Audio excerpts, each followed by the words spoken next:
ఆదాయాన్ని పెంచుకునేందుకు తెలంగాణ సర్కార్ కీలక నిర్ణయం తీసుకునేందుకు సిద్ధమవుతున్నట్టు తెలుస్తోంది. వార్షిక ట్యాక్స్ల విధానాన్ని మార్చి కొత్తగా మంత్లీ ప్లాన్ అమల్లోకి సిద్ధమవుతుందని సమాచారం. కొత్తగా తీసుకునే నిర్ణయంతో సర్కార్కు ఆర్థిక లబ్ధి చేకూరనుందా? అసలు సర్కార్ ఏం చేయబోతుంది? Let's watch the story.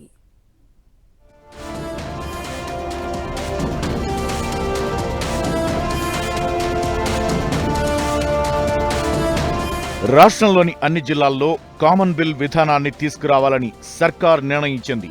ప్రజలపై ఎలాంటి పన్నులు వేయకుండానే గ్రామీణ పట్టణ స్థానిక సంస్థల ఆదాయాన్ని పెంచడానికి చర్యలు ప్రారంభించింది.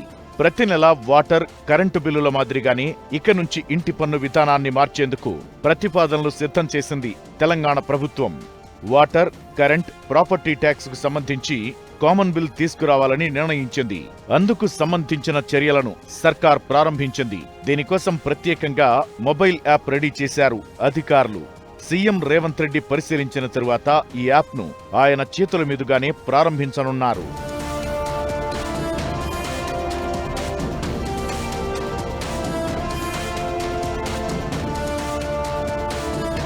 కామన్ బిల్లు విధానం ద్వారా ప్రతి నెల ఆదాయాన్ని పెంచుకోవడం ద్వారా ప్రభుత్వంపై ఉన్న భారాన్ని కొంతమేరకు తగ్గించుకోవాలనే యోచనతో ఉంది సర్కార్. ఇందులో భాగంగా కామన్ బిల్ విధానానికి మొదట జీహెచ్ఎంసీ ఏరియాను పైలట్ ప్రాజెక్టుగా ఎంపిక చేశారు. ఇప్పటికే ఆదాయాన్ని పెంచుకోవడానికి కసరత్తు చేస్తున్న బల్దియా ముంబై, బెంగళూరు మెట్రోపాలిటన్ నగరాల తరహాలో ఫస్ట్ పైలట్ ప్రాజెక్టుగా జీహెచ్ఎంసీ పరిధిలో water, current, property tax common bill విధానాన్ని తీసుకురావాలని నిర్ణయించింది. గ్రేటర్ హైదరాబాద్ లో 19,40,000 ప్రాపర్టీ ట్యాక్స్ అసెస్మెంట్లు ఉన్నాయి.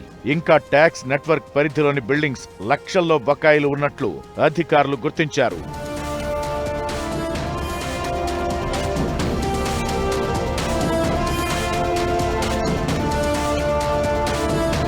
జీహెచ్ఎంసీకి రెసిడెన్షియల్ కేటగిరీలో ప్రాపర్టీ ట్యాక్స్ చెల్లిస్తున్న భవన యజమానులు వాటర్ బిల్, కరెంట్ బిల్లును కమర్షియల్ కేటగిరీలో చెల్లిస్తున్నారని గుర్తించారు. విద్యుత్ శాఖ నుంచి కమర్షియల్ కరెంటు మీటర్లను వినియోగిస్తూ జీహెచ్ఎంసీకి రెసిడెన్షియల్ పన్ను చెల్లిస్తున్న సుమారు 93,000 ప్రాపర్టీలను గుర్తించారు.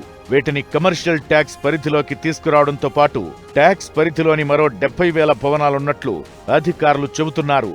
వీటి నుంచే 600 కోట్ల రూపాయల వరకు ట్యాక్స్ వసూలవుతుందని అధికారుల అంచనా. 360 డిగ్రీల కోణంలో 3,000 కోట్ల ఆస్తి పన్ను వసూలు చేయడానికి అధికారులు కసరత్తు చేస్తున్నారు.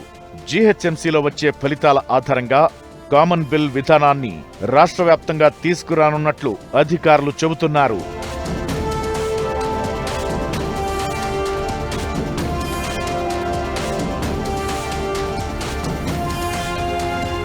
ఈ నెల 15 వరకు విద్యుత్ వినియోగదారుల మొబైల్ నెంబర్లను జీహెచ్ఎంసీ ప్రాపర్టీ ట్యాక్స్ ఐడెంటిఫికేషన్ నెంబర్తో అనుసంధానం చేయాలని గడువు విధించారు. మొబైల్ నెంబర్ల మ్యాపింగ్ బాధ్యతను సర్కిల్ డిప్యూటీ కమిషనర్లకు అప్పగించారు.